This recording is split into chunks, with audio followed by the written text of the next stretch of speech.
still love making the game videos. I'm just not the kind of person that can yap endlessly while doing it. And I also always wanted to talk about my writing while having a VTuber model present, but I haven't been able to get a hold of a fully rigged model for a price I can afford for a while now. So all you're getting is this free VTube Studio model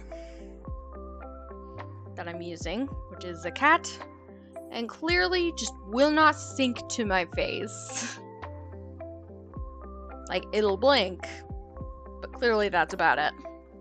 So today, I'm just reading to you a fanfic that I wrote, which is going to be essentially just a rewrite of Wish itself, like maybe an AU. That stands for alternate universe for people who don't know. Where I call it When You Wish. So I hope everybody enjoys it. I will be putting the links to my inspiration in the description, and the background music that you're hearing right now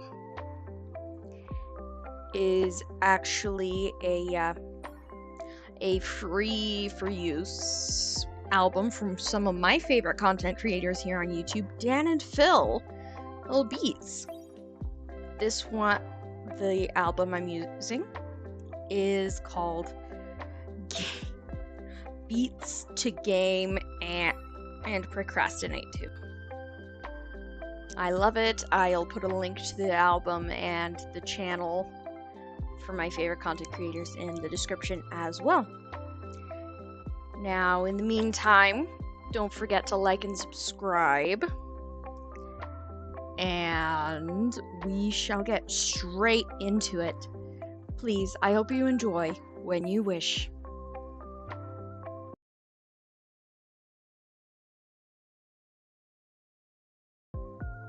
Chapter 1. Once upon a time, there was a kingdom where wishes and dreams thrived.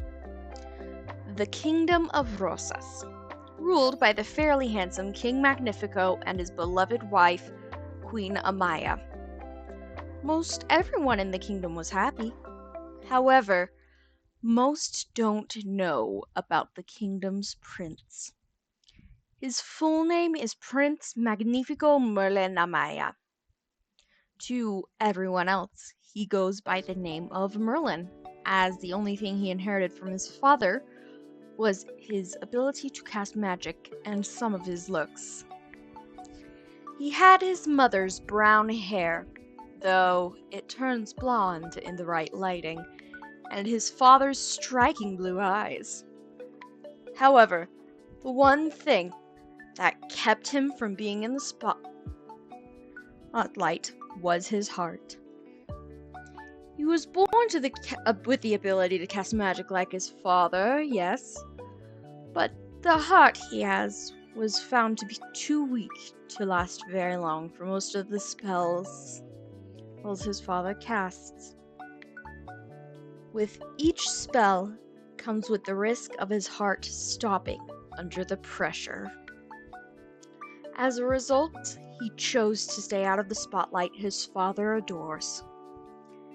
As a result, the only ones remembering his title as a prince is Dahlia, the apprentice to the palace cook, along with his parents, of course. Though he asked Dahlia not to reveal his title to her friends, and once he met them, he felt truly himself with those friends, and he didn't know what he would do if one day they put him on a lonely pedestal to watch from a distance because of who he was. All it took was a little bit of time with kids his age for him to realize that was not the life he wanted. However, as he grew older with them, he grew to have feelings that were reminiscent of something more than friendship, directed towards one member of the group in particular, Asha. He admired her for her bravery. He thought she was the most amazing girl in Rosas. And he only fell for her more with each misadventure. By the time they were both 17, he dreaded when she would have to give up her wish to his father. He, more than anyone else, saw what could happen to a person once it was gone. And the rest were seeing it too, with Simon having some of the worst symptoms. He didn't want her to lose that sense of passion that made her so wonderful. Then he found out about Asha applying to be the apprentice. Not only that, but she got the interview. This revelation gave him mixed feelings, but it was Asha, and for as long as he had known her, she had never succumbed to pressure. Thus, he supported her choice, but the mixed feelings still remained. For he had seen the wish room. He knew what went on in his father's study. He knew if he told Asha where, and if he told Asha here and now, she wouldn't believe him, or worse, she would stop trusting him entirely. Instead, once her time for the interview came, he hugged her and wished her luck. Once she had left, he went into the secret passageways to watch her interview and to see how it went. Chapter 2. He watched them sing about the wishes. Singing about everything was a regular occurrence in Rosas, so that alone was not unusual. However, what he saw Asha do was astounding. His father, as usual, kept all the wishes at arm's length. But around Asha, they not only seemed to be drawn to her, but they were moving around her of their own accord, seeming to desire to be closer to her. On the other hand, his father has to use magic on the wish orbs to move the way he wants. Asha doesn't. Both him and his father knew this was a sign of great power or skill for magic. Whether it was good or bad, that for Rosas was unfortunately determined by his father for the position of his apprentice. When it comes to Merlin's opinion, though, that it was a different matter entirely. He knew Asha well enough to know no matter what, the only thing on her mind was protecting her loved ones. He could only hope that he could be one of them for her. When they sat in silence, he silently wished that she would let him help her. For there was someone he wanted to rule by his side one day when he took over the kingdom. It was Asha. When Magnifico opened his mouth about his system, only once Asha revealed she wanted Asha revealed she wanted her Saba's wish to be granted.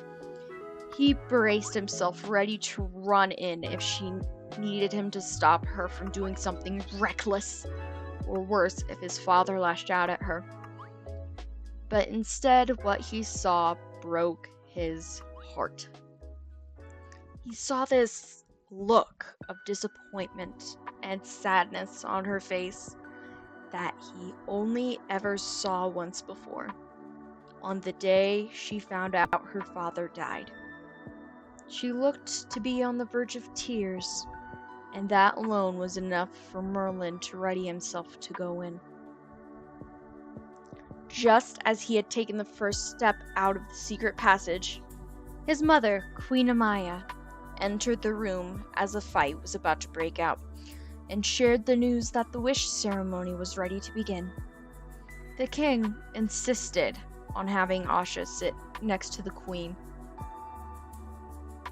for the ceremony, and that made Merlin's blood boil. He knew what his father was doing. He was trying to punish Asha for asking for a favor. He could see that she was already distraught as it was, and once his father decided to punish someone, it was set in stone. And the least he could do was ensure that she had some kind of comfort to make things easier. With a new sense of determination, he stepped out of the shadows and into the study, straight between Asha and his father. Actually, father, instead, could you have her sit next to me during the ceremony? He looked at Asha and smiled apologetically. Asha stared at him in shock. She never in a million years would have guessed that he was Magnifico's son. But now that it was out, it was so obvious.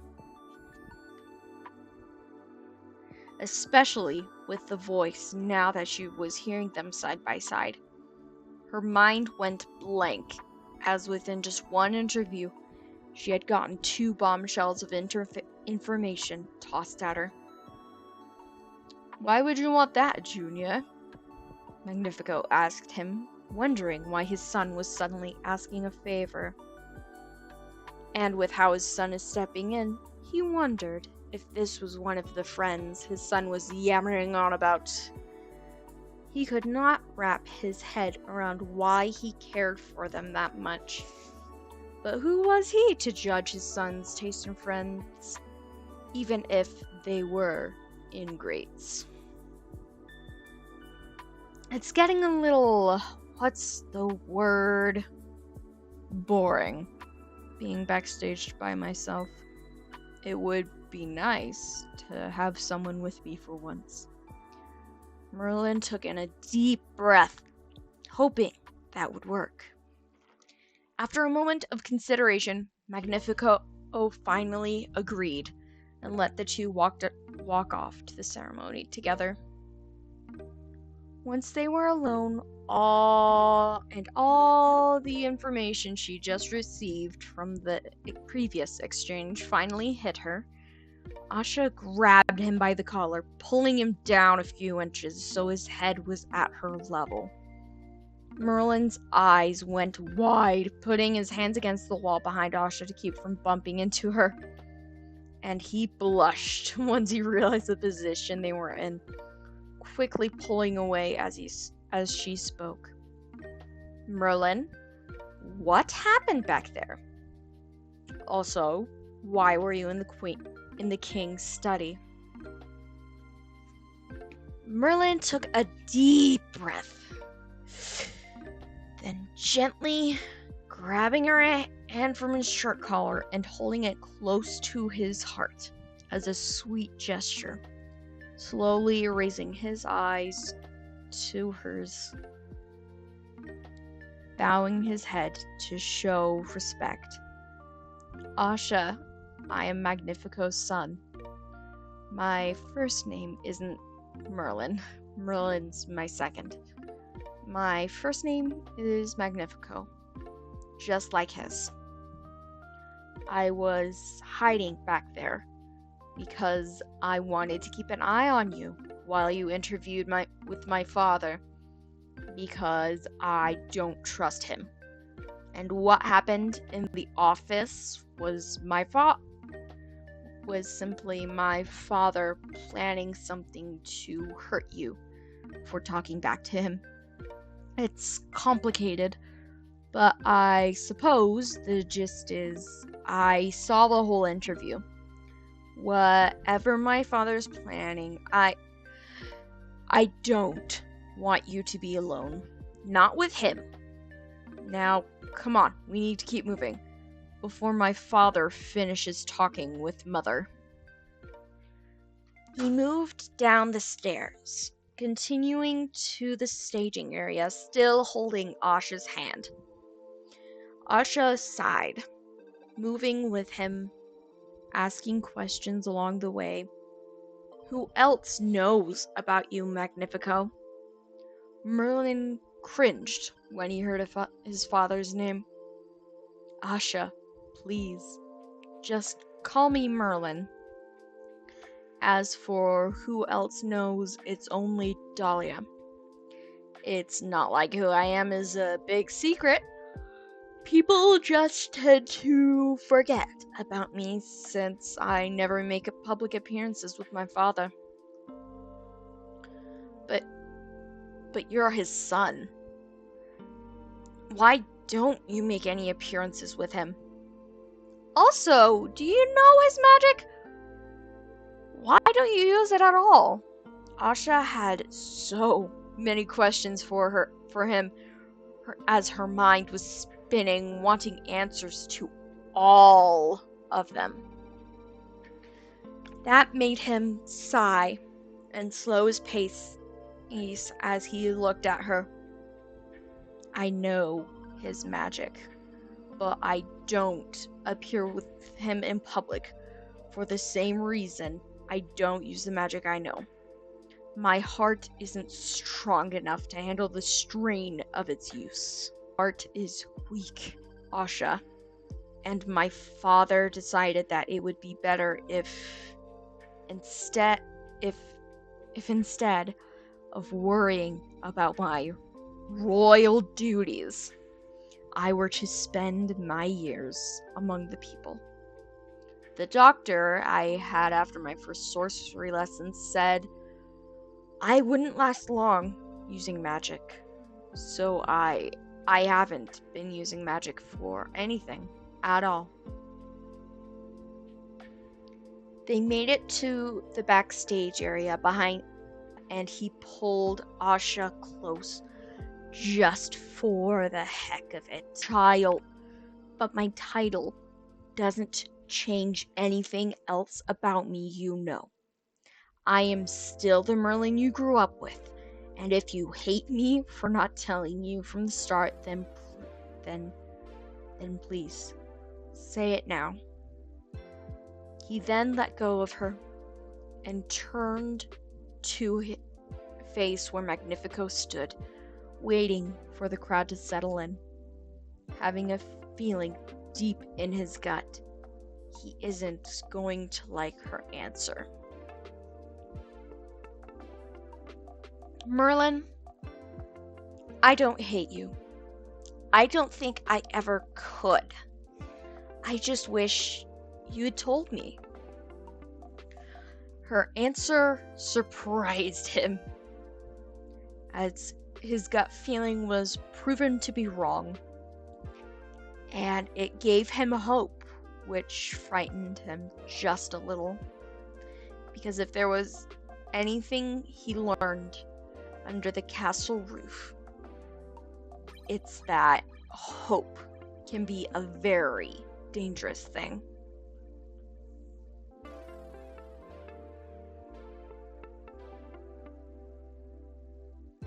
Chapter 3. After that, the ceremony began. Just like every other ceremony, her grandfather didn't get picked. And just like Merlin thought his father did, just as like Merlin's thought, his father did something special just to spite Asha. He looked at her and sighed. Once the ceremony ended, Asha tried sneaking away from him. And to her credit, she succeeded for a moment. But once he looked for her goat Valentino, he spotted her very easily. Asha! He yelled to get her attention, running to catch up to her. Her pet goat heard him and made her stop. He did this by making her almost trip over him. Valentino was such a clever little thing. She looked at Merlin as he ran up to her, out of breath as he looked into her eyes, which were glassy as though holding back tears. Once he regained his breath, he stood up straight and took her hand in his. "What do you want, Merlin?" she said as she tried to pull away and get walking home with her family. Said family noticed Merlin and decided to walk off, letting him and Asha have some time alone.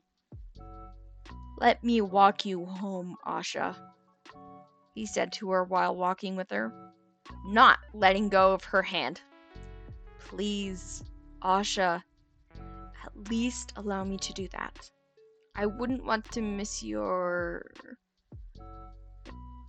Oh, what's the word you use for him? Saba! Your Saba's birthday." Asha sighed, putting on a smile, before turning to him, mustering her happiest tone, which only managed to make her sound angry. "Well, I'm not upset. I'm fine. But I won't stop you if you insist on walking home with me." She then yanked her hand out of his before speed walking ahead. He sighed, not wanting to push his luck as he let her. But he figured now is as good a time as any. He had to speak his mind. "Asha, I always admired your strength. But that being said, I know you. You are not fine. Please yell or scream at me and say something about how you truly feel. You are the strongest person I know. But I know from personal experience, even the strongest people get tired of carrying everything alone. You don't have to suffer in silence." That made her freeze, and she whipped around to face him, and he got up close to her. The top of her head reached his nose as he looked down at her, making eye contact, opening his arms ever so slightly so he doesn't scare her off, and offering a hug. "I promise I won't tell anyone what happened or what you say here until you are ready to share it yourself." Asha searched his eyes for a moment, looking for something, anything other than what she found. In his eyes, all she found was complete and utter sincerity. That alone broke her, and she leaned over, putting her head on his chest, letting out a defeated sigh. "Fine, you win, Merlin. It's just the truth of the king. It's awful. It's just too much. I'm not crazy for thinking everyone's wishes deserve a chance to be granted, right?" Merlin gently wrapped his arms around her and pulled her to the side of the path so they weren't in anyone's way if they passed by. "I agree with you. They do. You're not crazy for thinking that. I never really agreed with my father's way of doing things." Asha snorted a little. "If so, then why did you keep quiet about this? Why not tell us? Tell us? Tell me, your friends, about it at least." Merlin sighed, tilting her head to look at him gently. Gently, he used his thumb to wipe the tears spilling from her eyes before letting his hand firmly rest on her back in the firm hug. "I'm so sorry, Asha. I couldn't. Magnifico made sure I couldn't tell anyone about the wish process when I was young. But make no mistake, I wished every day that I could tell you about it. There's plenty you don't know about me or Rosas. and that's okay. I am good at keeping secrets, and there are none I want to keep from you. However, the one about the wishes is the only one I am unable to talk about. So please, Asha, ask me anything you want to know. I will answer everything you ask me. Asha stared at him, surprised. What she found out that day was a lot to handle at once for anyone, really.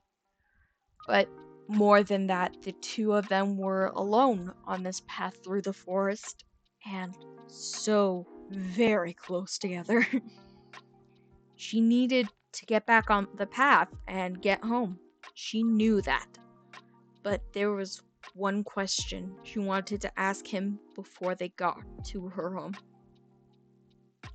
Why was Dahlia the only one to know about you and your heart? Matter of fact, why hang out with any of us at all? He froze and took a big, deep breath. Okay, that's a very big question. It's because Dahlia's father was the doctor that was called when I had my first heart attack. She only knows because she was in the room with him. I had asked her not to tell anyone about it once I had met Gabo and the others, because I was afraid you and everyone are such wonderful people. And the only other people that I know close to my age. When I first met you, and most people didn't know who I was, aside from a friend of Dahlia's, I was so happy.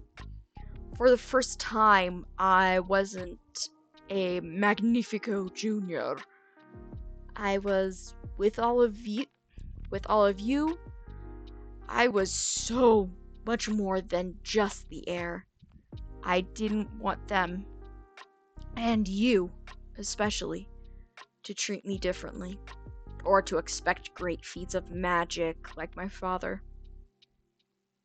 So I kept it a secret. He loosened his hug so that she might break free of the hug if she wished. He looked away from her, afraid to look at her, to see pity in her eyes. To his surprise, he stayed. Thus, he continued, I'm sorry for not telling you sooner. After a few long moments of silence, Valentino bleated, gesturing down the path, and he jumped, and Merlin jumped. And this made Asha giggle. We should head to my place so we can arrive in time to celebrate Saba's birthday. Come on, Merlin. She stepped away and started walking. Merlin smiled as it seems she doesn't hate him. That gave him hope that maybe, just maybe, she might return his feelings. As if he gave his heart to her. After said realization, he cursed himself in his mind that he chickened out of telling her then and there. At Asha's house, the celebration of Saba's birthday was happy, if not a little somber. Merlin chose to sit across from Asha, watching her as he celebrated with her family, even helping to pull out the cake. But as the meal went on, all Asha could think about was how her Saba's wish would never be granted. And all Merlin could think about was how he missed his chance to tell her how he felt. Once the cake was finished, Asha finally snapped and told her family about everything. With her mother getting mad at her for ruining Saba's special birthday, Merlin stepped in and tried to calm down Asha to no avail. Asha stormed out of her home, and Merlin apologized to her family before following her and Valentino into the forest. Following the sound of her singing, he followed her all the way out to the tree that her father used to gaze at the stars with Asha. He stopped just under the base of the tree, letting her have her moment. The spot was sacred to her, and he knew he would be a fool to interrupt her. So I make this wish to have something more for us than this. Asha sang her heart out, putting everything she had into the song, hoping her wish would reach the stars, unaware that Merlin was right behind her. Merlin sat on the ground and listened to her sighing, knowing that what Asha was doing, wishing upon a star, was a foolish thing to do. He knew that after this, Asha would do something reckless, and he hoped that if it came to the worst possible thing, he could at least help her more than he did today by casting a spell for her. It was the only thing that he knew he could do to protect her against his father. If he died casting the spell, then so be it. To him, she was well worth the cost of his life. He took a deep breath and focused. Just like he was taught, and faced his open palms towards her. It had been so long since he had cast any sort of spell, and he wasn't even sure if it would work. But on the off chance it did, he figured the least he could do was offer her some means of protection from the worst of his father's wrath.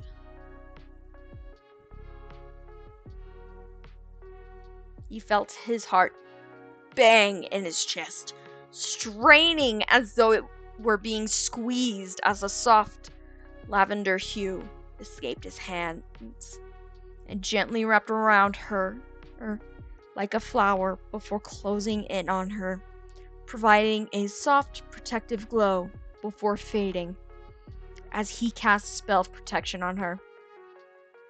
The heavy beating of his heart quickly turned to a sharp, painful sensation once the light dissipated, and the squeezing pressure released as his heart raced, the pain turning to a stinging burn and his chest growing heavier than what was normal for him. This was not an unfamiliar feeling to him. He took big, deep breaths, readying to take his last, as he used the last of his focus to look up at her as a bright light flashed and a small, golden star-like figure appeared in front of Asha. The figure being no bigger than the palm of her hand and shaped like a star. He couldn't believe it. She had summoned a being of pure wishes, something his father had tried and failed to do many times. A smile appeared on his face. He knew she would do what was right with the being to help guide her. The being would do a better job than he ever could, and he knew that she would do whatever it takes. As he felt his consciousness slipping, the only thought he had left was how glad he was to use his last spell on her. He tried to say something to congratulate her, but all he could get out was her name before everything went black. When Asha heard Merlin call her name, she immediately spun around and saw Merlin collapsing to the ground. In that instant, she immediately forgot everything and went to check his pulse. It was weak, but still present.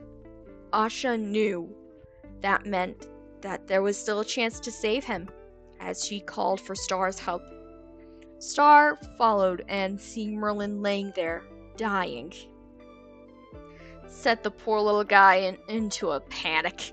He had never tried to save a life before, not like this. But despite his panic, he quickly thought of something and used his magic to try and save him. It took him a few tries, but eventually by slamming his tiny body into Merlin's chest.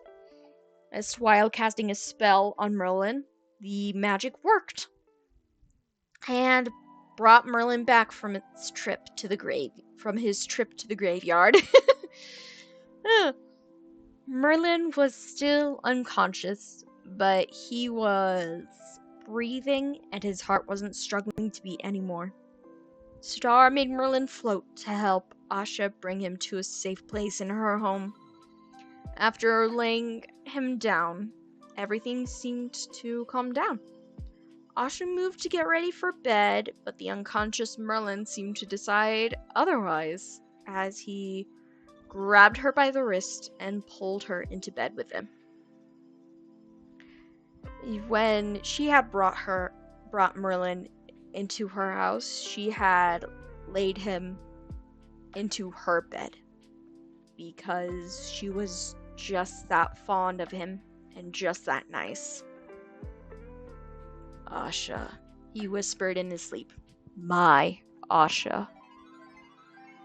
She was stunned, but to her credit, she had a very long day.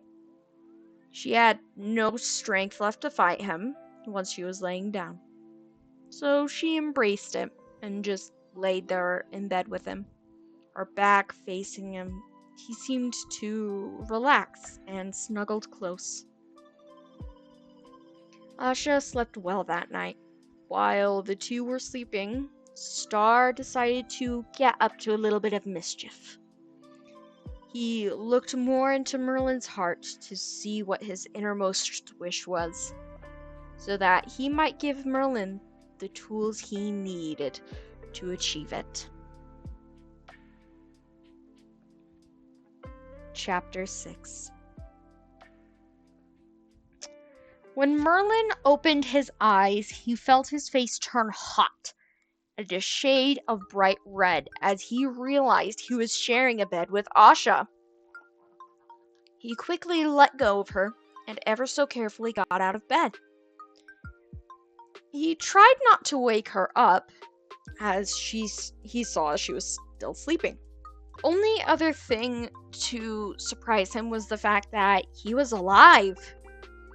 He quietly made it out of her room and made his way towards the door when he stopped in front of a mirror. He noticed something was different about himself. His chest felt lighter than usual. His ice blue eyes seemed to have golden flecks in it, and the tips of his hair were blonde.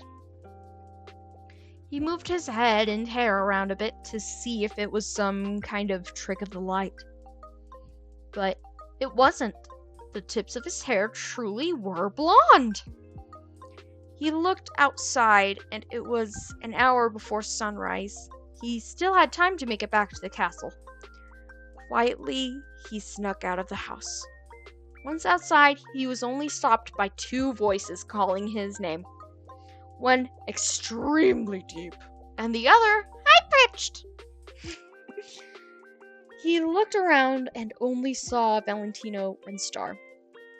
But as far as he knew, neither of them talked. Merlin! Valentino, the goat, said to him, trotting up to his feet. Where do you think you're going? You should still be resting after what happened last night. Merlin was shell-shocked. Valentino was talking, and his voice was so deep for something so tiny. What the? Valentino, how in the world are you talking? He picked up Valentino to inspect them, and all he got was a goat kicking him square in the face and getting down to the ground again. Unhand me, Merlin. This is serious. Valentino looked up at him from Merlin's feet. You nearly died last night. Why are you up and about when you should be resting? I need to go back to the castle. I shouldn't be caught in the same bed as Asha. We aren't. People who are friends of different genders don't spend the night in the same bed. Friends? Ha! Don't make me laugh, Valentino said, stepping on Merlin's toes. Everyone can tell you have the hots for Asha. Everyone is just waiting on you to tell her. It is especially clear with how scared Asha was for you when you collapsed. Merlin took a step back. Valentino, if I wanted advice from a talking goat that's only a year old, I would have asked. Now I need to get back to my home so Asha doesn't get in trouble. And so I don't scare her anymore. Asha is already in trouble, a small, high-pitched voice said as Merlin turned around. Star flew straight into his face, and he had to take a step back. From what Valentino has told me, I'm pretty sure I'm not supposed to be here in this land. So spill it, Wish Boy! Your wish is a part of what summoned me here, so tell me, what is your plan to tell her how you feel? It's your greatest wish to be with her, right? Merlin blinked and sighed. I could have sworn your voice was only Belle's last night. As for telling Asha, it's not that simple. I can't just tell her. I'm Star, by the way. And from where I am standing, it is that simple. Just tell her when you see her again. Okay, time out, you two. Firstly, it's too early to be lambasted by a kid and a talking star. Second, what happened last night after I passed out? I thought I died from casting a spell to protect Asha from my father's magic. You almost did, Valentino said to him, stepping up on some barrels that were outside. But the star here saved your life. Though I'm a bit confused what you mean by talking star. All I'm hearing is a bunch of bells. Merlin looked at Star. Explain what you did right now. Star nodded and explained everything. He was unsure exactly what his magic did to him, as he never casted magic to save a dying life before. It would seem being able to understand the star. To understand Star was a side effect. After that, though, he gave Merlin some of his power to help him be able to use magic without risking his life. Star is unsure of how long it would last, though, so Merlin still needed to be careful. After that, they agreed that Merlin would pretend not to understand Star, and that Valentino would give Asha a message to meet Merlin at the beach on the farthest side of the island after sunset. In the meantime, though, Merlin went back to the castle and snuck back into his room. Chapter 7. When Asha woke up and saw that Merlin was missing, she didn't think anything of it at first. Until after eating breakfast with her mother and Saba, she remembered what happened to Merlin. After that, she immediately went running outside to the tree to see if maybe he was there, still laying there under the tree, dying like her father did. But to her relief, he wasn't. Asha, be careful. You shouldn't go running off like that. We need to be careful. especially because of you-know-who. Asha jumped. She forgot for a moment that Valentino could talk, and she turned to face him. Valentino, where is Merlin? Valentino then told her exactly what happened, and that Merlin had something special planned for her that night. This helped put her at ease, because at least he was somewhere safe for him to be. With him being okay, that meant she could focus her energy on one thing: getting her family's wishes back. Once at the castle, she saw Merlin in the kitchen with everyone. She tried to act normal and hide the fact something was different, but Dahlia caught on quickly. She didn't say anything, however, especially since the way Asha and Merlin were looking at each other had such tension. What happened between you two yesterday, Asha? Dahlia asked with a big old smirk on her face. Merlin blushed, and when he did, Asha almost swore she saw some glowing dots on his face, but shrugged it off as a trick of the light, sighing. Merlin fainted on the way back to his home yesterday, so I took care of him until he woke up. I'm sure you did take care of him, Gabo said, smirking, looking between Asha and Merlin. Stuff it, Gabo, Hal said. I'm sure that's not what happened. They would hardly be able to look at each other if that was the case. They sat around the kitchen for a while, just talking about nothing, when suddenly they heard it. Singing chickens! Asha tried to stop them from going in, and Merlin raced in trying to get the room under control before the friends came in. But to no avail. Merlin swears Dahlia is more stubborn than his father half the time. And only now did Asha understand what that had meant. After begging their friends for forgiveness and secrecy, they tell Dahlia specifically their plan to get her family's wishes back. If they were smart about it, and it all went to plan, it would be at least a day before Magnifico realized whose wish was returned to the owner. But it all hinged on a proper distraction for a king. How am I supposed to distract a king? Dahlia asked, rightfully upset about the whole ordeal. My father has a big ego. Have him come down here to the kitchens to consult on new Magnifico baked goods suggestions. That should keep him distracted long enough to make sure we have a safe escape. I know a passageway that allows us to leave without being spotted. We just need 5 minutes. Dahlia agreed and went out to the courtyard for the announcement about Star.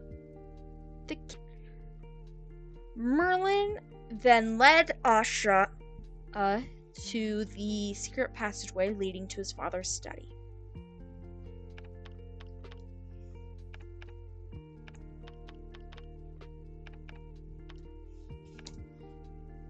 I'm getting bad vibes from what we're approaching, Star said as they ascended the passageway stairs. Merlin nodded and sighed, opening the door inside the study. I'm going to stay right here and keep the door open. The switch on this side of the passageway is loud when it opens. Now, you three need to focus and find the wish. It took what felt like forever, but they finally found Saba's wish, and soon after, he heard his father's angry footsteps coming closer to the study door. They only had a few seconds, and Asha was across the room. In a moment of panic, Merlin quickly casted magic across the room to pull Asha into the passageway. Well, more like flying. He caught her and stepped inside the passageway, letting the door close behind him. soon after. He held her close until he was sure she wasn't shocked from being flung anymore, and he held her out on the other side of him, his back to the door. Merlin, Asha whispered once she was sure they were far enough away from the passage that Magnifico couldn't hear them. What was that back at the study? What was what?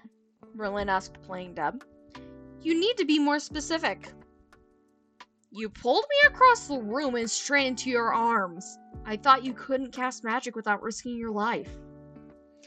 At the door to the outside, Merlin stopped walking and sighed. I can't. The magic that Star cast on me to save my life seems to have had an effect on my heart. The risk is still there, but it's smaller. With the uncertainty of how long it will last, however, I still need to be careful. He slowly turned around to face her. That being said, Asha, tonight I want to use this magic to show you what I see. Asha blinked and looked at him. What does it mean for you to show me what you see, Merlin? Merlin opened the door and gave her a playful smirk. You're just gonna have to trust me and find out. Merlin gestured for her to go first, and she did. They walked together to her house after that. The look on her Saba's face when he received his wish was returned to him was joyful in a way that he rarely see in others. The feeling filled his heart. After that, though, he separated from her to return to the castle so he might get ready for what he was going to show Asha tonight.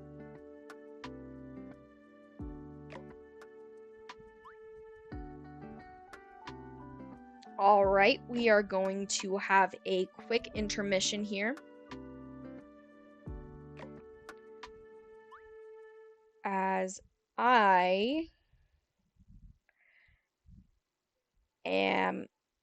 my throat's getting a bit dry, so I'm gonna need some water. So we're gonna have a quick intermission. Skip ahead to timestamp 57 minutes if you don't want to have the intermission. Okay?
Alright, intermission over. Let's just start chapter 7. When Asha woke up and saw that Merlin was missing, she didn't think anything of it Wait. That's the wrong chapter! Come on. I'm on... Here we go.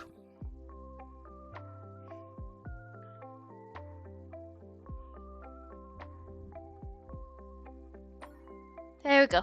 Okay, I'm on chapter 8. Sorry about that. Anyway,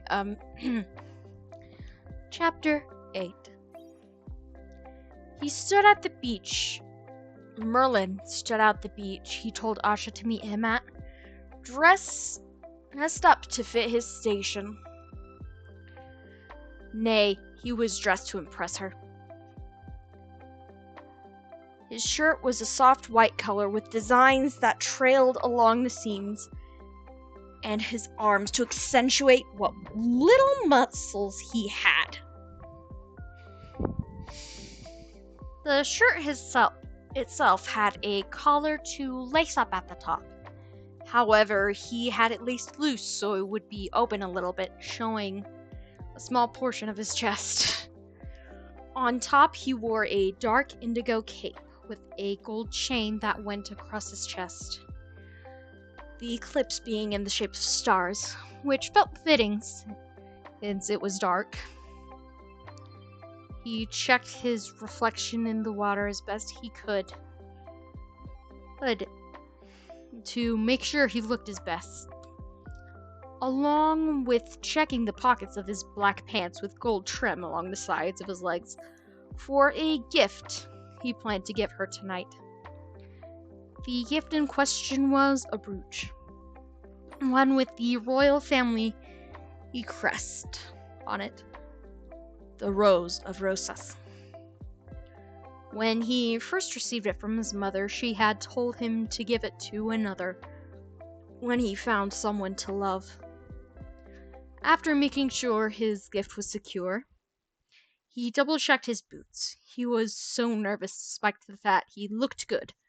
The only reason for him knowing he looked good was because he had checked with Dahlia beforehand.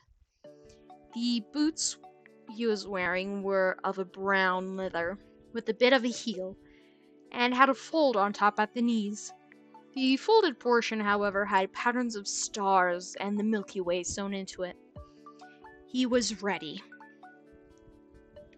As he was checking the gold chain of his cape to make sure it was aligned, he saw in the reflection of the water that Asha was walking up behind him. He blushed because while she wasn't wearing anything too different from what she normally wears, this is the first time he approached her with romantic intentions. In his reflection, he saw that his blush seemed to now have stars.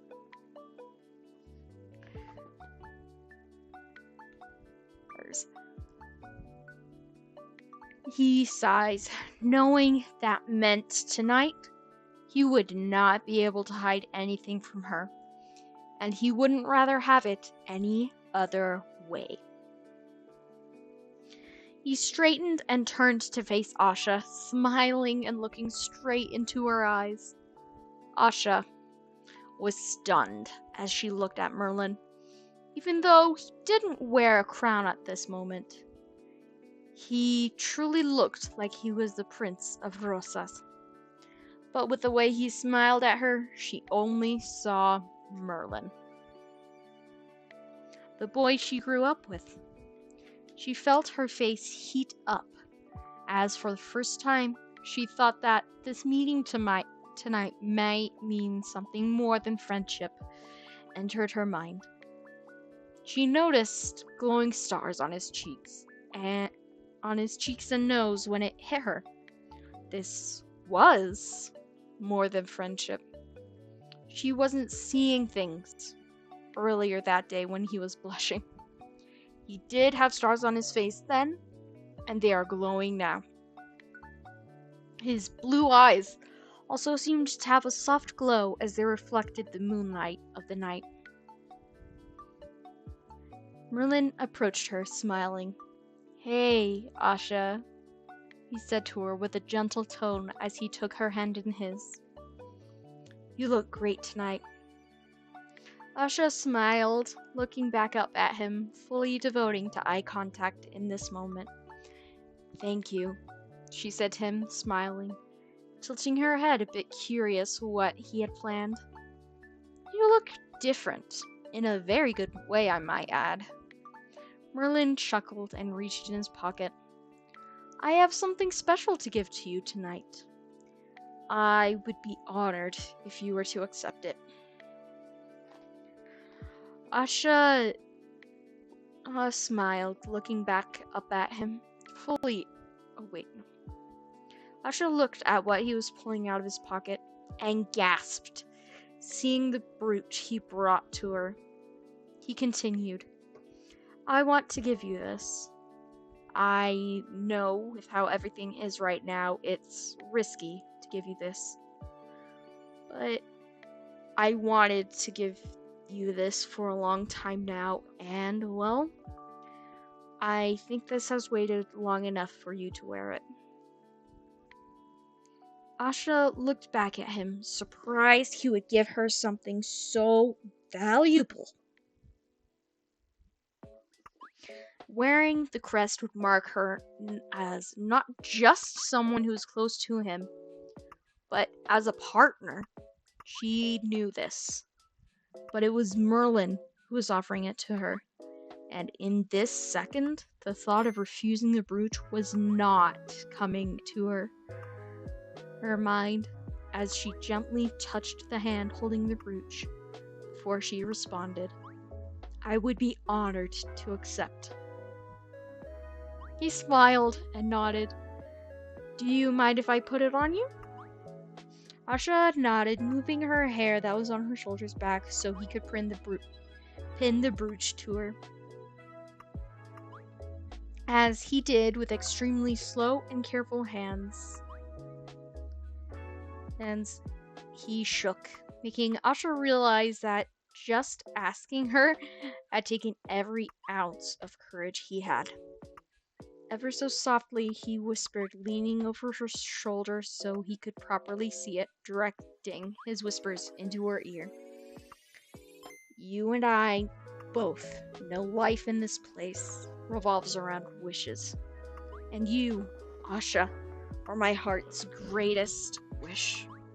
That is what I wanted to show you tonight."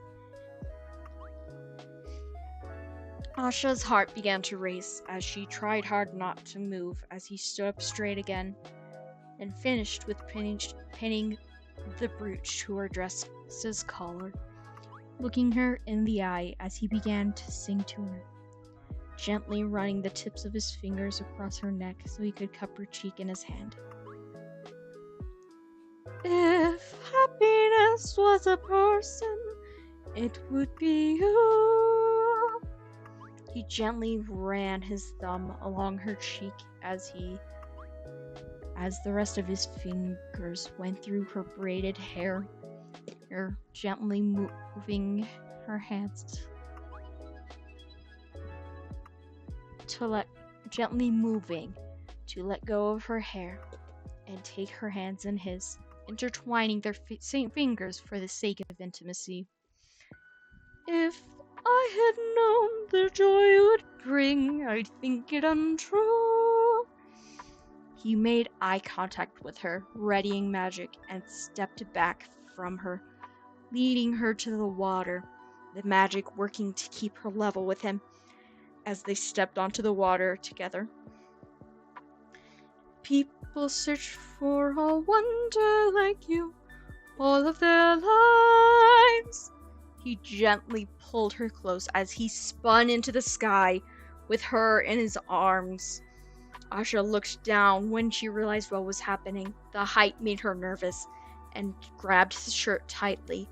Merlin noticed this and kissed her cheek, bringing her back to the moment, making his grip on her hand and waist firm as he danced with her in the sky. "You still amaze me," after all this time.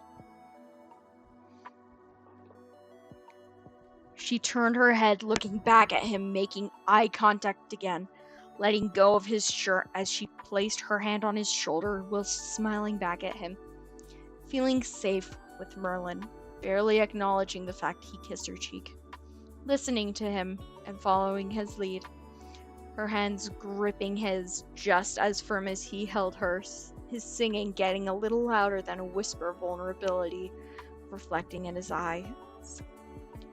You pull me in like some kind of wind. I'm mesmerized by the hold I'm in. I don't want to leave you here, he sang as he spun them back down again and skated across the water along the coastline, moving fast, maintaining eye contact with her the whole time, singing his heart out to her. I want to promise, as one does, I will protect you at all costs.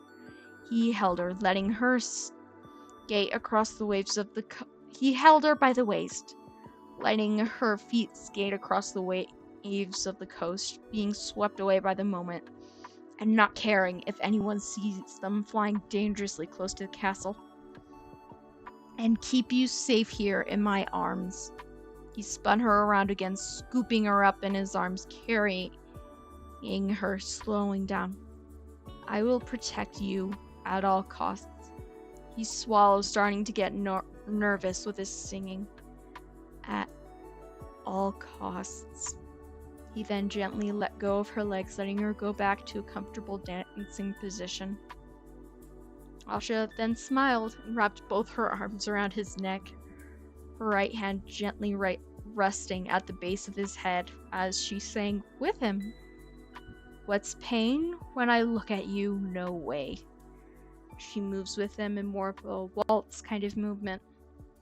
Merlin smiled, listening to her sing, taking the dancing around the island coast, just circling the kingdom at a distance. I couldn't explain you, and I tried to. That made Merlin chuckle a bit, glad she didn't reject his confession. I'll never dream like I used to do. If someone tried to hurt you, I don't know what I would do. Merlin's hands at her waist twitched a bit at that, as what she said resonated with him, and he brought her flush against him. I don't see how that could happen, Asha sang in a whisper, and Merlin sang with her. I'd fight for you in ways you can't imagine. Merlin smiled, gently putting his forehead on hers, as he brought him back to the shore in the forest, letting her lead the rest of the song. I haven't felt this way. Her right hand slowly moved to cup his cheek as she sang the next words. I hope it would be alright to stay here beside you. Merlin broke out into a grin, knowing that meant she accepted him fully and truly without changing her mind. That she wants to stay with him. He gently tilted his head into her hand before they stepped on the ground, and he picked her up and spun her, harmonizing with Asha. And love you as one does, I will protect you at all costs and keep you safe in my arms. Merlin then set her down. I will protect you at all costs.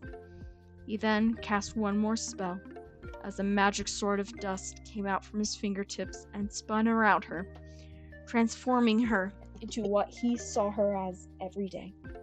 A princess. His princess. He continued the song as she stared at what he conjured, smiling. If you ever feel like getting lost, I'll come find you. He stepped back close to her, taking the position of the waltz again, as they continued harmonizing again. On all fronts, there's no ocean I wouldn't swim across to be right by you. This time, Asha took the lead on the dance, smiling, as she almost stumbled in heels she wasn't used to wearing. But Merlin kept her steady, following her lead. And remind you, I'll love you as one does. I will protect you at all costs. Keep you safe in my arms. I will protect you at all costs. As the song ended, he gently tilted his head towards her, fully ready to kiss her, closing his eyes just as he was centimeters away from her lips. He felt a sharp stab go through his chest as he lost all concentration on his magic, and it all disappeared, losing his balance, falling over. His chest felt heavy and weak again for a mere moment as he hit the ground. One thing he noticed, though, is that his pain felt different from before, like he was being stabbed with a knife instead of a fluctuation of his heart. Asha leaned over him, worry written all over her face, and he opened his eyes, looking up at her, his eyes drifting to the brooch he gave her, then back at her face, smiling. I'm okay, Asha. He gently cupped his hand on her cheek to try and reassure her, the worry on her face not disappearing when he noticed something on his fingers, a small, almost static bolt of lime green. He wasn't sure why, but a thought occurred to him that maybe it had something to do with his father. Merlin, maybe you shouldn't strain yourself. Not for my sake, please.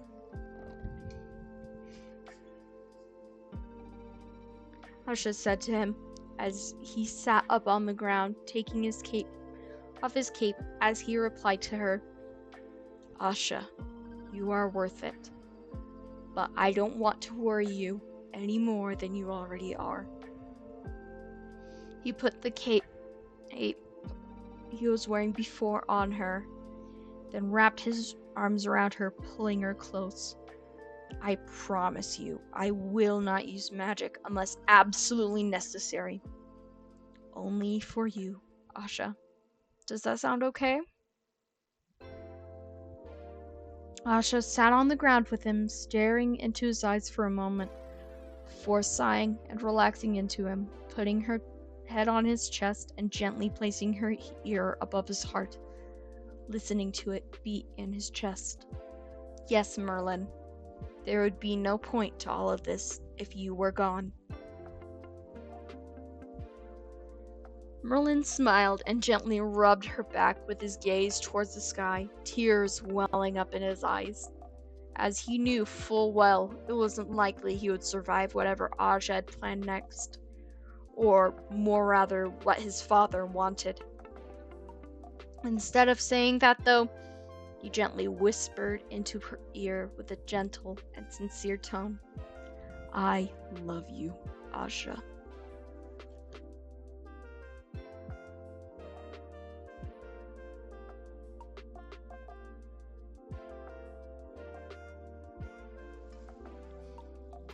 Chapter 9.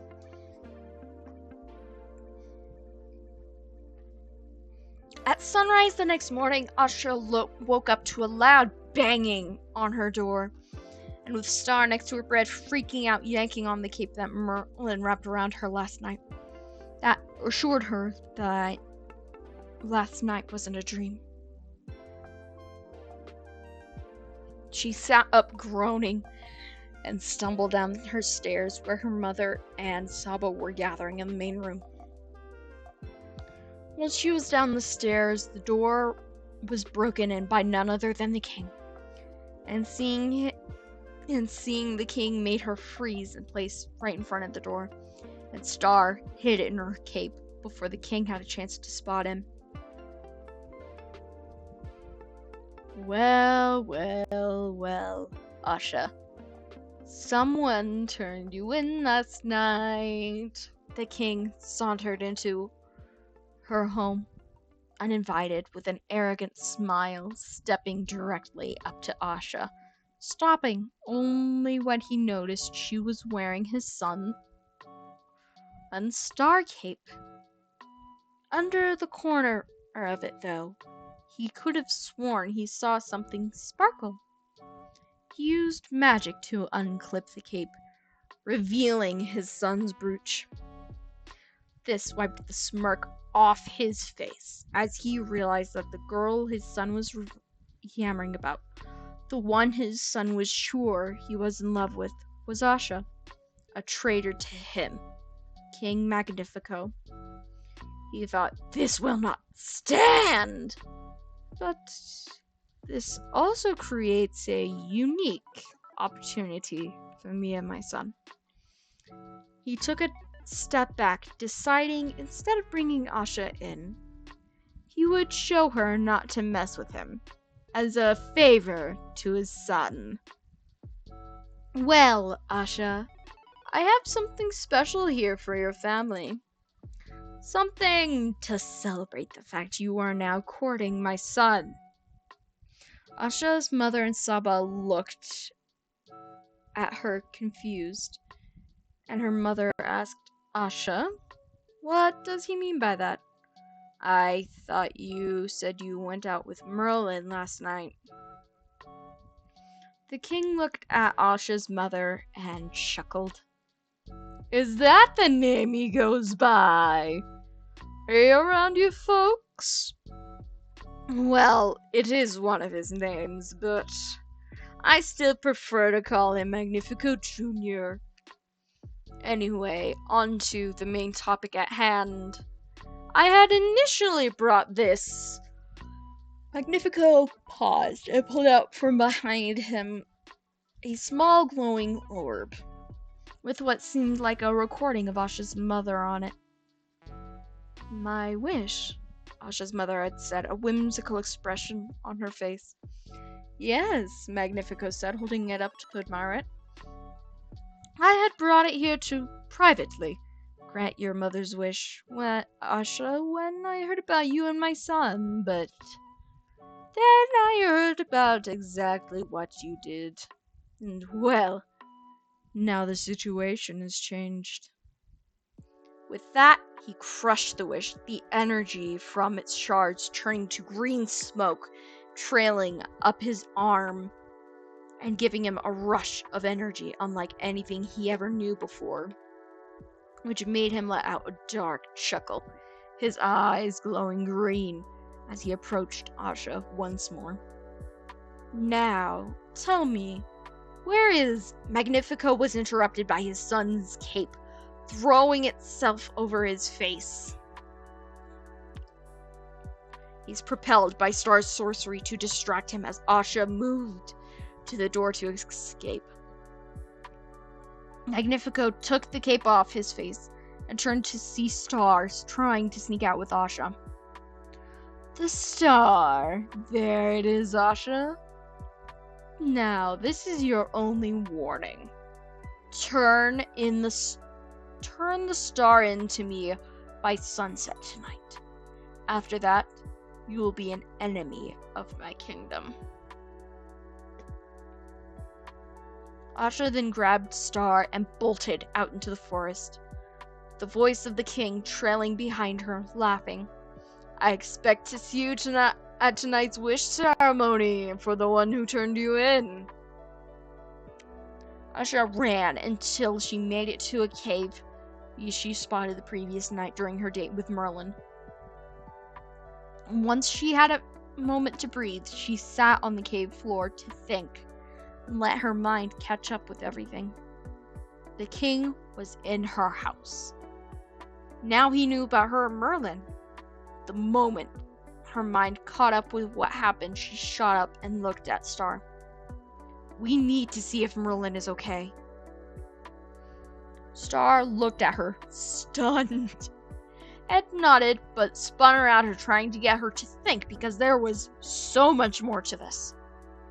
"And we need to stop the king," Asha said, realizing the king just violated his oath to protect the wishes. Star sparked and shot up like fireworks, letting her know she was right. Asha then took a deep breath and waited in the cave for a couple hours before sneaking back to her house to grab her hood and make her way to the castle without being seen.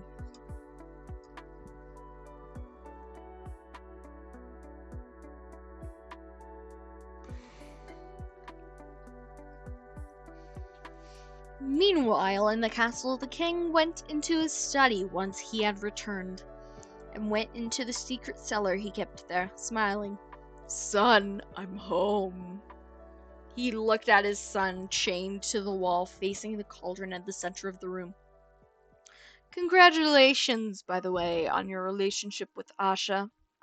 Merlin, who before was just sitting, leaning against the wall, tired and unresponsive, suddenly shot to life the second he heard Asha's name leave his father's lips. And he got up onto his feet, the lime green chains pulsing, keeping him in place. "What did you do to her?"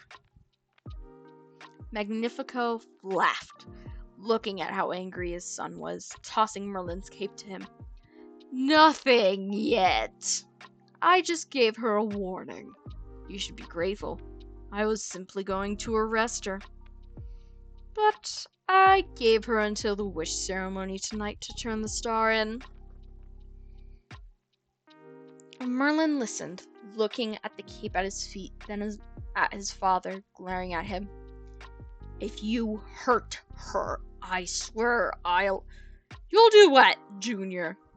Magnifico looked at Merlin while he was making his staff out of wishes he will never grant. "Your heart is too weak to stand as a real obstacle to me, son. Especially not now that I am stronger. We both know this. You, my progeny, have never been anything more than insurance. Insurance that, if by some tragedy I were to go missing, that my looks will live on. You are nothing more than a personal vanity project. But now that I have the power of the wishes, well, the only reason for me to keep you around is to keep your mother in line." As soon as he had mentioned the queen, the door to Magnifico's study opened, and Magnifico cast a quick illusion to hide Merlin from his mother. A magic hand clamping itself over Merlin's mouth. The hand itself felt almost as though it were burning Merlin's skin on contact. As Merlin watched, his horror grew as he saw Magnifico threaten his mother. He was absolutely helpless. As a result, he did the only thing he could. Sat down and picked up the star cape and held it close. It smelled like Asha, and that alone was enough to comfort him. But something felt different about the cape that he just couldn't put his finger on, until he realized there was something hidden in the folds. In the folds of the cape, he found a note, signed by Star. The note itself said to be ready for a fight and that trouble was coming his way. This made Merlin sigh, knowing he already lost, that it was too late to be ready since he was already captured. After that, his father left, and the hand over Merlin's face melted away. He then leaned against the wall, feeling defeated, looking up at the ceiling, where just above the wishes reside, and using those as his stars, wished on them for Asha's safety, singing about his love for her. Chapter 10. At the castle, Asha sent Valentino to give a message to her friends, warning them about the king, and making a plan to meet up after the ceremony. Asha loved Valentino, but she knew that for what needed to be done, and stealth was gonna be her best friend more than anything else. And Valentino was too much of a chatterbox to be able to sneak around. She then snuck into the castle via the passageways that Merlin showed her before. Once inside, she wandered around them, listening for Merlin. When she was near the tower, she heard him. It was faint, but she was sure it was him. She sprinted to the door that led to the king's secret cellar in his study. Ever so cautiously, she opened the door. It didn't seem like it would swing shut, so she let go of it and stepped inside, where she heard him singing clear as a bell. If I never told her, Merlin sang to the ceiling, tears in his eyes, sitting on the floor, the green light making him look sickly. If I'd never spoken up, she would have no inkling of how precious she is to me. He paused and sighed, closing his eyes. Merlin! Asha exclaimed, rushing over to him, pulling at the chain, holding him to the wall, only to get shocked as a result. Merlin's eyes shot open, and he looked at her. Asha, what are you doing here? Asha stopped and looked at his face, resting her hand on top of his. After the king stormed my house this morning, I needed to make sure you were okay. Merlin turned even more pale. Asha, you shouldn't be here. You need to go before Magnifico returns. If he catches you here... Asha sighed, nodding, and kissed his cheek. I was so worried about you. I need to get you out of here. Merlin blushed and shook his head, refusing to let the kiss distract him. No, Asha. You need to free the wishes. I'm not sure how, but I do know this. We need our friend's help. You can free me once you sneak in to free the wishes later. Any sooner and my father would be suspicious. But nothing. You need to go now, Asha. If you let yourself get caught worrying about me, then everything will have been in vain. Asha sighed, knowing Merlin was right. So instead, she simply lifted his hand and kissed the back of it, then looked into his eyes. I love you, Merlin. I will be back for you. I promise. Merlin smiled sadly, letting go of her hand as they parted ways to plan the takedown of Magnifico.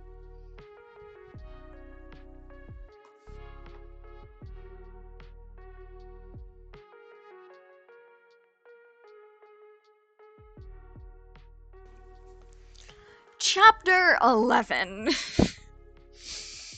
That evening at the wish ceremony, she saw Magnifico grant Simon's wish. Never before had she felt more betrayed than in that moment. This betrayal, however, meant that she and Star needed to act fast and meet Dahlia and company before Simon captured them all first. She sent a talking mouse with a message for the queen and her friends and confirmed with her own eyes that her mother and Saba were being watched by guards. Once she did that, as Simon confirmed that she was an enemy of the kingdom, she snuck off to the rendezvous point. Once Asha arrived and met her friends, she smiled at them for a quick moment before getting serious. We need to get to another secret place. Now, before Simon catches us.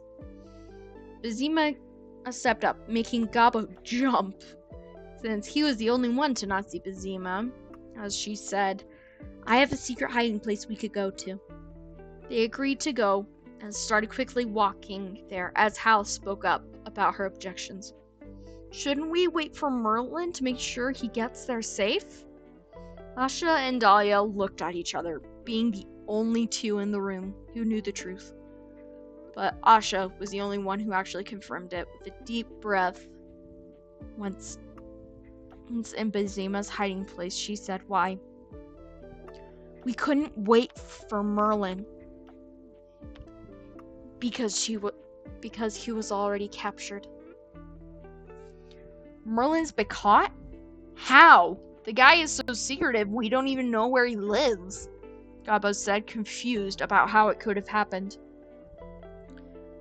We don't know where he lives? I always thought he lived in the castle, Dario said in his usual spacey tone. Asha sighed, looking at Dahlia. Dahlia would be better to explain it than me. Dahlia gave Asha a look since Asha was throwing her under the bus as she sat down on a barrel in the hiding place so she could rest. Fine. Look, I'm only telling you this because, well, it's likely we're gonna die anyway. If we fell. But Merlin is the heir to the throne of Rosas. Always has been, and he asked me not to tell you because he was worried you would start treating him like his father, and was afraid of disappointing you all when some of those expectations his father set he was unable to fulfill. I'm sure he would understand why I squealed to you all, but do not tell him I was the one who told you. Everyone looked amongst themselves and began setting up a model of the kingdom with what they had, singing as they went to try and process what happened and brainstorm solutions. The queen joined them once they had a full setup. Oh good, you're already planning, the queen said, approaching the table, the others suspicious of her intentions. What is it you have planned so far? I would like to help in every way I can. Asha smiled and nodded, glad the queen was going to join them. Well, we were just going over goals. So, as I was saying, our main priorities are to free the wishes and defeat Magnifico somehow. The queen sighed and nodded. I can help on both fronts. But the best way to defeat Magnifico is to read the book on forbidden magic he keeps in a secret area of his study. Mainly because that's the magic he's using. Asha nodded. He's keeping Merlin there as well. Dahlia looked at her with wide eyes as Sabo asked,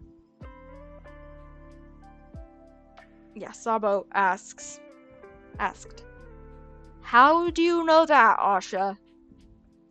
Asha slumped, looking at Sabo. Because I did some reconnaissance before the wish ceremony. I was worried about him after the king came to my house. Anyway, we don't have time to keep discussing this. We need to come up with a plan. From that point, the plan was simple. The queen was going to help Star, Valentino, and everyone else sneak into the king's office, where once inside, everyone but Dahlia and the queen will raise the roof of the building to free the wishes. While that is happening, Dahlia and the queen will sneak into the hidden room of his study and free Merlin while Dahlia researches a way to stop Magnifico.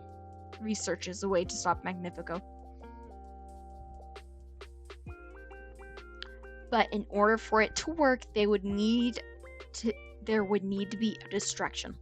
And Asha was glad to serve as one. After the plan was set, everyone but Asha and the queen left to prepare. The queen had something she wanted to say to Asha privately. Asha, that brooch you're wearing, the queen noted, grabbing Asha's hands, looking her in the eyes. Do you understand what it means for you to have it? Asha nodded. Yes, I do. I know that it means that Merlin loves me. By accepting it, I am accepting him. The queen nodded and hugged her. Good. I am so glad to put the future of Rosas in your hands, Asha. There is not a single doubt in my mind you will do right by Rosas. Never forget that generosity is the spirit of this kingdom. After that, they all parted ways. Star gave Asha a magic wand. Asha then went to work creating a distraction for Magnifico. Inside the castle, while they think Magnifico is distracted, the queen and the group work to free the wishes and Merlin. Merlin heard everyone upstairs, working and struggling to release the wishes. Hearing everyone above gave him enough courage to try and struggle against the magic chains. keeping up against the magic chains, keeping him after putting on his cape. "Hey, everyone!" Merlin shouted at the ceiling. "The police!" Unfortunately, the only one who seemed to hear Merlin was Dario. "Hey guys," Dario said, stopping everyone. "I think I hear Merlin." Dario, I think it's just in your head, buddy. "There is no way Merlin is here. We would have seen him by now if that was the case," Gabo said, shaking his head. Valentino listened and stomped on the ground where he heard Merlin shouting for help. Once the Queen and Dahlia saw Valentino stomping, trying to tell everyone while they pulled that Merlin was under the floor, they quickly found the way to open the floor so they might enter the secret room. "Your Highness, we're here!" Dahlia shouted as she wobbled down the stairs on her crutch, being extra careful with her bad leg. "Dahlia, I'm so glad you're here," Merlin said, freezing when he saw his mother. "I didn't expect to see you here, Mother." Queen Amaya looked at her son, tears welling up in her eyes as Dahlia quickly moved over to the forbidden book to scour for answers. While Dahlia does that, the Queen helped Merlin pull on the chains and break free after some time of struggling. After that, Merlin hugged his mother and went up to help his friends. Safi was the first to notice Merlin, and he sneezed. "Merlin, if I didn't just get told you were Magnifico's son, what you're wearing would have confirmed it." Gabo heard and looked at him, chuckling. "Ooh, someone is dressed nicely for being the king's prisoner." Merlin rolled his eyes and went up to Gabo, grabbing the rope from him. "Very funny, guys. This outfit's from last night. I dressed like this for Asha, nothing more." This made everyone in the room turn, and to Merlin's surprise, Bazima was the first one to speak. "So you finally asked her?" Merlin blinked at her and nodded. "Yes, I did. And she said yes. Anyway, now is not the time to celebrate. We need to free the wishes before Magnifico catches whoever is distracting him." Everyone snickered at the nickname for his father, and soon after they jumped, hanging onto the ropes, opening the tower and freeing the wishes. "Okay, now we need to keep a lookout while Star does his thing." Merlin turned to see Star floating right next to him, which made him jump. "Star, I didn't realize you were right there." "Merlin," Star said to him, "Asha was our distraction." Merlin blinked at him and nodded. "Just focus on Star. I'll get her." Star nodded and floated off as Merlin looked around the scenery outside the city for Asha. It was difficult when he only had moonlight and the glow of wishes to go off of while he was standing at the top of the tower. He could have sworn he saw her running towards them, but before he could go to make sure, a lime green light lit up behind him as he turned and saw his father standing behind them, having knocked everyone else off the tower. "No!" Merlin shouted, using magic to slow everyone's descent so they weren't hurt when they hit the ground below. Magnifico laughed. "Oh, looks like my son got stronger while I was out of sight. How touching. But it's a little too late to get into my good graces. For you and for Asha." Magnifico summoned a giant green hand to catch all the wishes, and Merlin heard Asha scream out from the crowd to let the wishes go. "Oh, and it looks like your little girlfriend decided to join the party. Let's give her a show to remember, shall we?" Merlin charged at Magnifico, only for another lime green hand to slam him to the floor and pull both the wishes and stars straight into his staff, making him strong enough to broadcast his face across all the land and trap everyone inside. A pattern that resembled vines appearing across the ground all over the kingdom, chaining all in place, but Asha, who, once Magnifico absorbed the wishes, yanked off the ground and pulled to him. "Let Asha go!" Merlin yelled, his emotions rising high as Magnifico cackled. "Well, as you wish, son. I can do at least that much for you." Magnifico then threw Asha hard into the floor on the tower, a light purple halo surrounding her, protecting her from the worst of Magnifico's force as he proceeded to beat her. Merlin tried to get up and struggle against the hand, yelling for Asha, but to no avail. The purple halo flashing with each attempted strike, the force of Magnifico's strike still remaining and stunning Asha. After that, Merlin took a deep breath and yelled out to her one last time, "Asha, sing!" That surprised Magnifico. Instead of begging like Merlin had been prone to since he was a child, he instead demanded something of Asha, who was being publicly humiliated. Asha, who had a moment to breathe, realized what Merlin meant and gathered her determination to instead scream out like Magnifico wanted.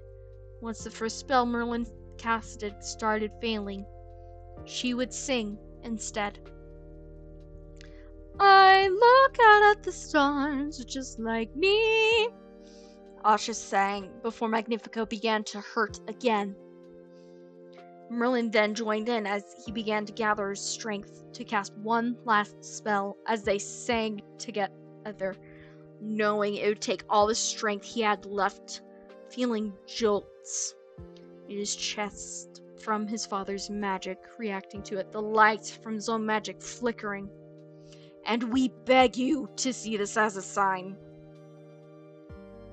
Asha looked out at the crowd, finding her mother, her Saba, and her friends in the crowd, hoping against hope that they would at least join her and Merlin in wishing. "Because we know that if you choose to stand beside us," Asha's voice was cut off by Magnifico, choosing to choke her to silence.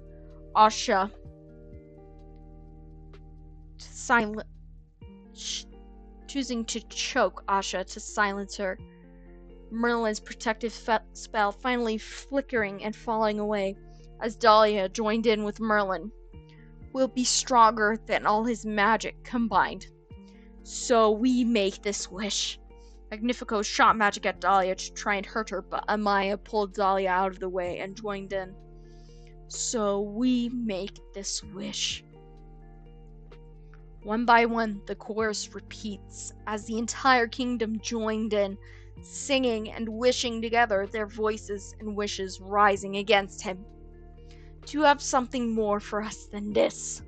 With that, Magnifico dropped Asha and put all his energy into trying to stop the people from singing.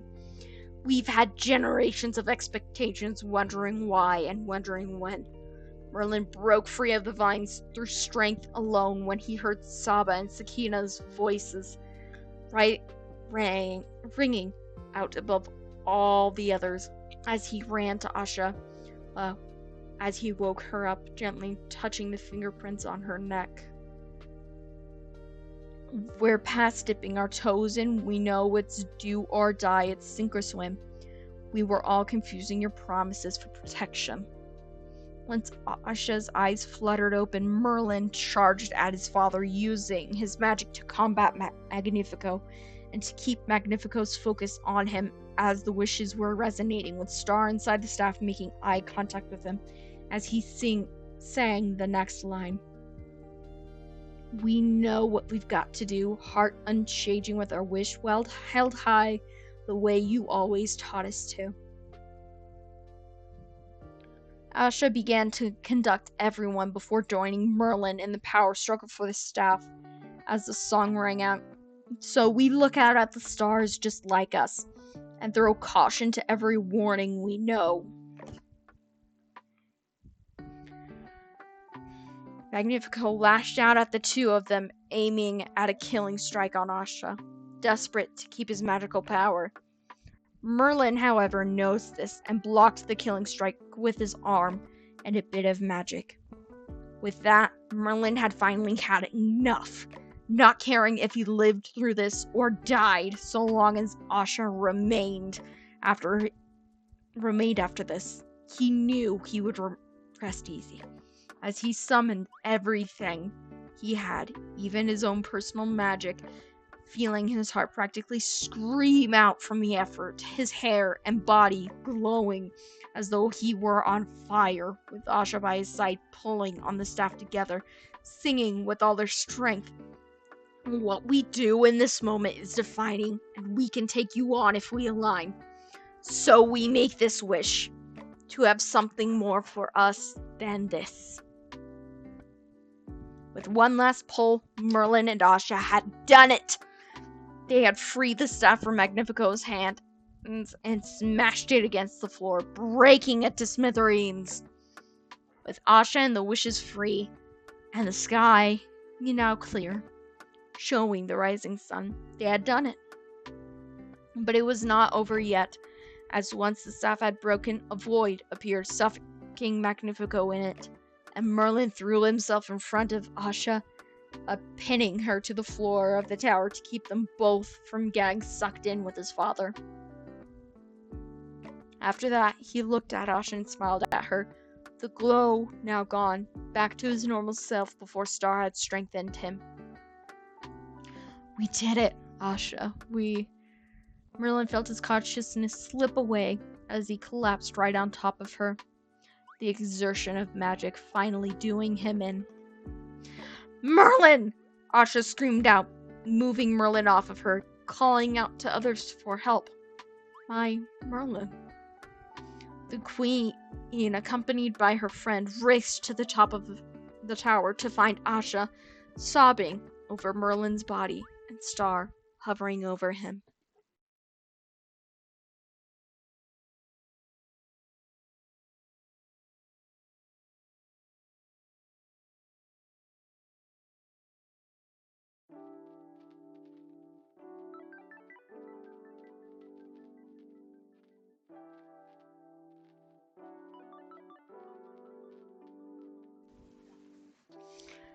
Epilogue.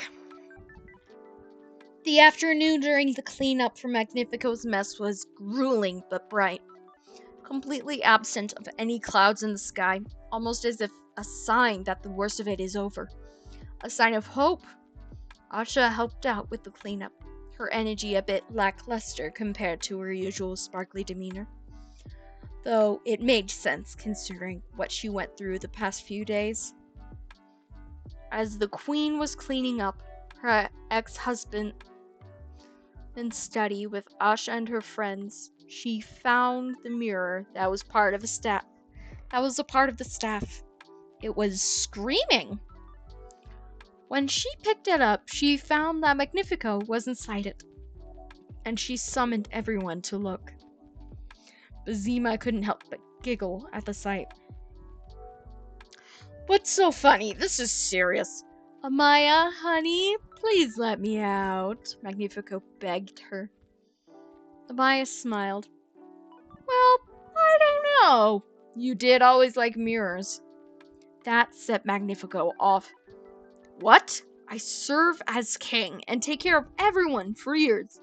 And this is the thanks I get? This is the thanks you deserve, Queen Amaya said as she handed off the Mirror King to be placed in the dungeon. Once the guard left, Star had flown in, giggling and spitting as if happy about something when Valentino charged in behind him, yelling and prancing around the room. Asha! Asha! Everyone, we have some great news! Asha was the first to gather around Valentino. While at the door, everyone wondered what Valentino was going on about. But before he could explain, a bandaged Prince Merlin walked into the room.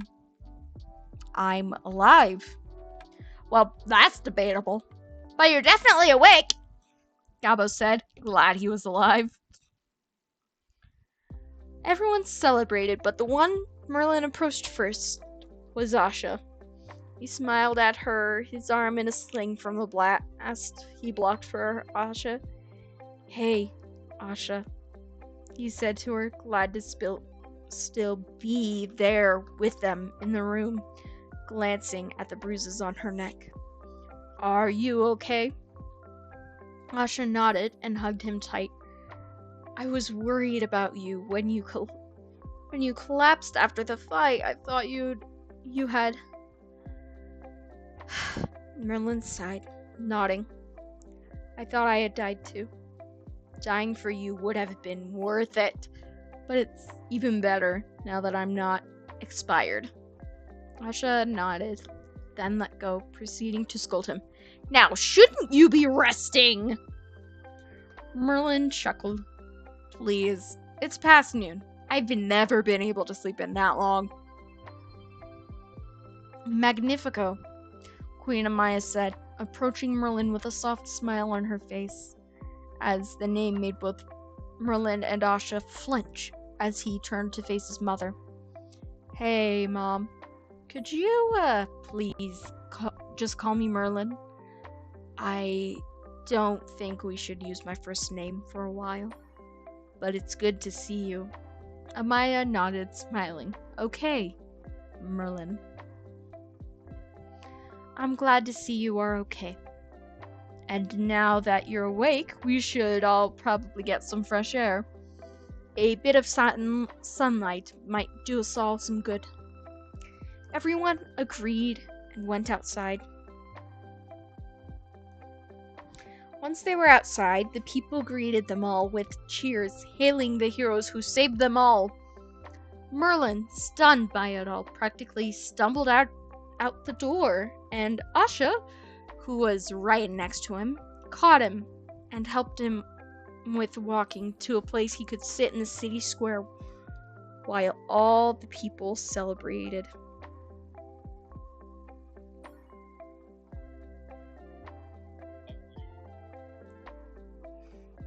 After a couple hours of celebrating,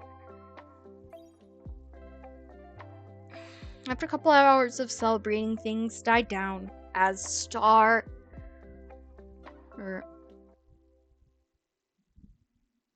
was getting ready to leave, but not before giving gifts to the two who had helped him the most.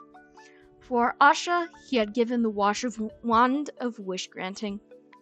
As for Merlin, however, the gift he gave Merlin was much more personal, as he not only gifted Merlin with the strength of the magic Star is able to cast, but he fixed Merlin's heart and arm permanently, so no matter how much magic Merlin used, as long as it's not the forbidden magic, he won't be in any danger of a heart attack.